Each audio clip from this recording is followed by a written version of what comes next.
What's going on, guys? How are you guys doing today? The title of today's topic is Why Are So Many of Us Not Successful? I'm going to break this down into three main points, though there could be, a plethora of many other reasons as to why somebody isn't successful, depending on what success is to them, because it is somewhat subjective. But there are three main reasons to me, that people aren't achieving the things that they want to achieve in life. And the first one I would have to say is the lack of a meaningful mission. It's a powerless mindset. When you don't have a focus towards anything, you're more susceptible to being led in a direction that's outside of your control, either by something or someone, which is the main reason why you may see young kids join gangs, because they have no focus, they have no mission. So instead, they rather, follow the crowd. You become a follower instead of a leader. You don't beat to your own drum. You start beating to the drums of everyone else, which often leads you down the wrong road. So it's a very dangerous thing to not have focus towards anything, or to not have a drive towards anything. And say you don't know in particular what it is that you want to put your focus into.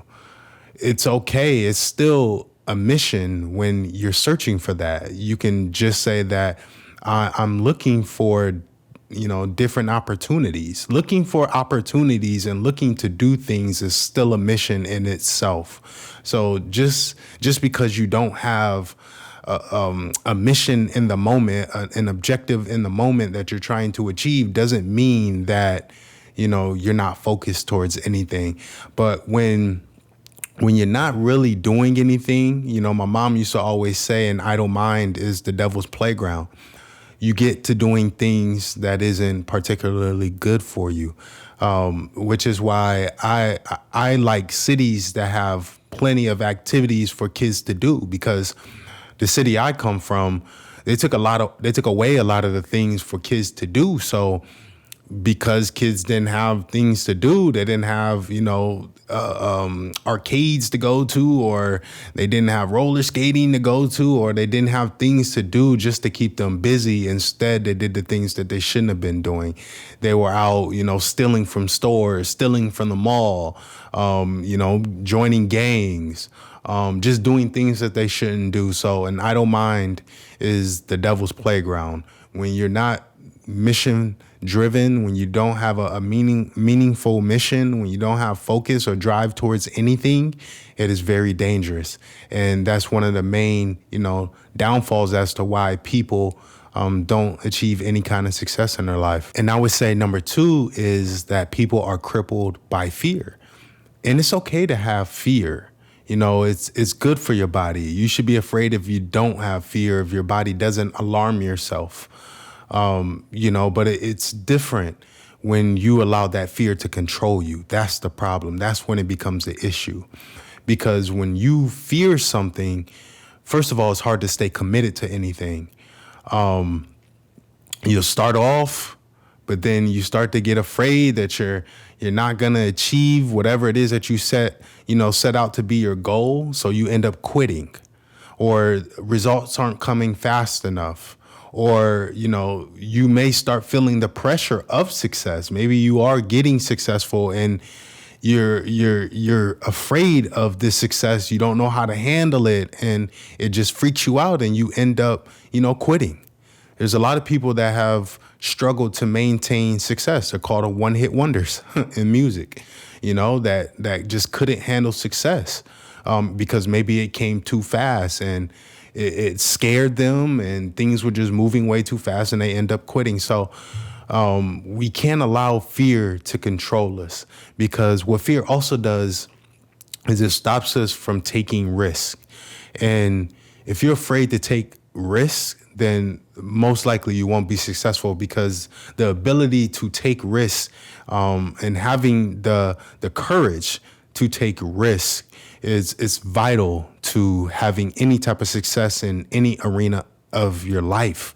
Whether you're trying to, become a great father, whether you're trying to, excel in that new job that you have. If you're afraid to take risks, you'll never go beyond where you're at. You'll never achieve anything more than what you already have. And that's the thing about fear. It handicaps us, it debilitates us, and it ultimately stunts our growth.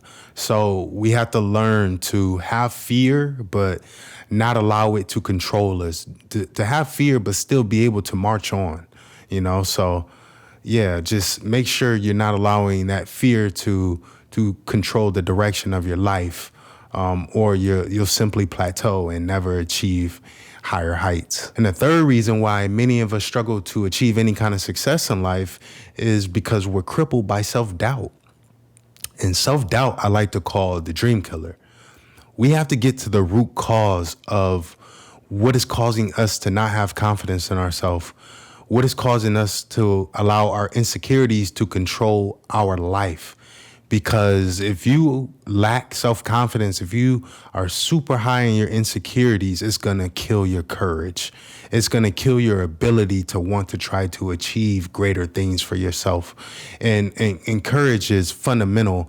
Courage is needed to achieve success. You have to be willing to go beyond the scope of what you can see, and that's what courage does. Courage allows you to step into the unknown. It allows you to take the risks that you normally wouldn't take. So we have to figure out what it is that is keeping our self-confidence low, keeping our insecurities so high. When I think about any respectable person that's, one of the greatest in their perspective area, I tend to think of their confidence. I tend to look at their confidence. I tend to look at their self-esteem. How do they carry themselves? Because if you look at, the greatest basketball player, the greatest football player, the greatest person in finance, if you look at all these great people that are great in their respective markets, they all have a confidence about them. They all have a great self-esteem to them. In order to achieve those heights, they have to have a good self-esteem, a great self-esteem. They can't be lacking in confidence because to become great in anything, you face heavy competition.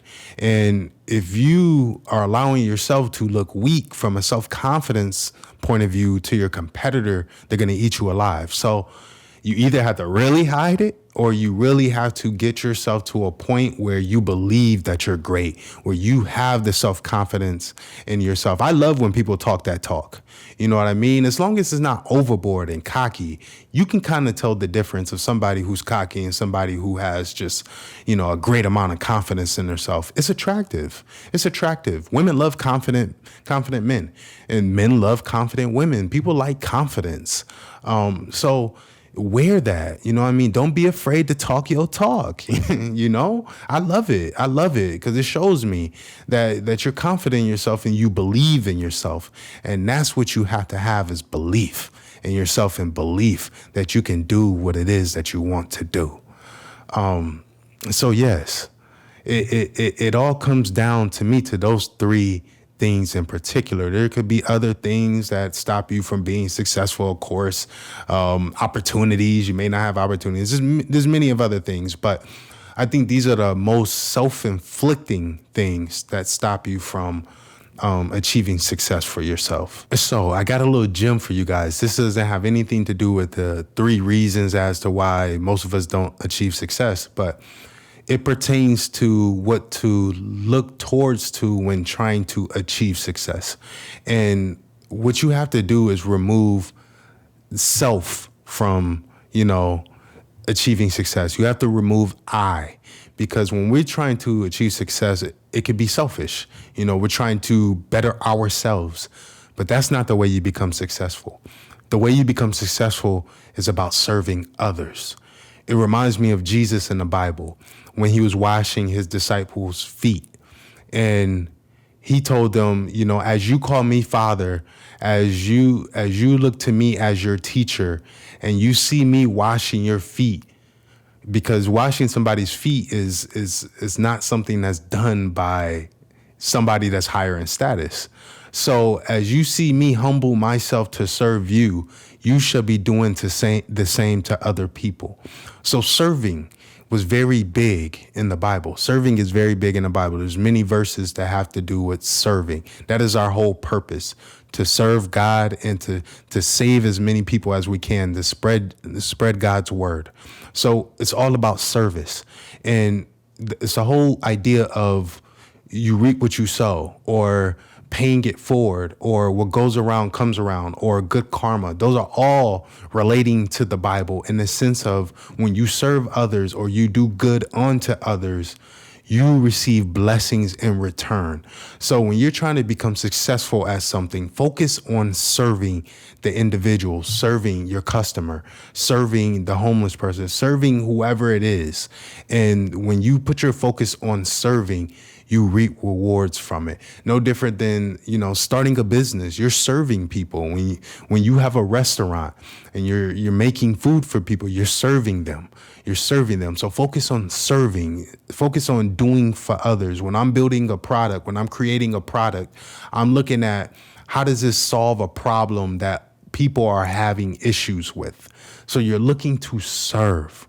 And as long as you take selfishness away from it, you take the I away from success, then you'll always do good. You'll always be going in the right direction. Because when you're serving yourself, it's no coincidence that there's very many rich people that feel empty or that commit suicide or feel that their life isn't fulfilled. And I can say greatly a part of that is because of serving themselves. They've been doing all this stuff for themselves, making all this money for themselves, which is why a lot of people, when they retire, when they get really old, they decide to give all their money away to charities and stuff like that because they feel unfulfilled. And you really don't feel the most purpose in life until you're serving for somebody else. The most dopamine is released from me when I'm able to do for others. I feel the happiest in life when I'm able to provide for others. So I want you guys to understand that when you're trying to achieve success, look to serve others. And I promise you, you will get blessings in return. But I thank you guys for checking out this video. I will have more content on the way, and I'll catch you guys in the next one. I'm out.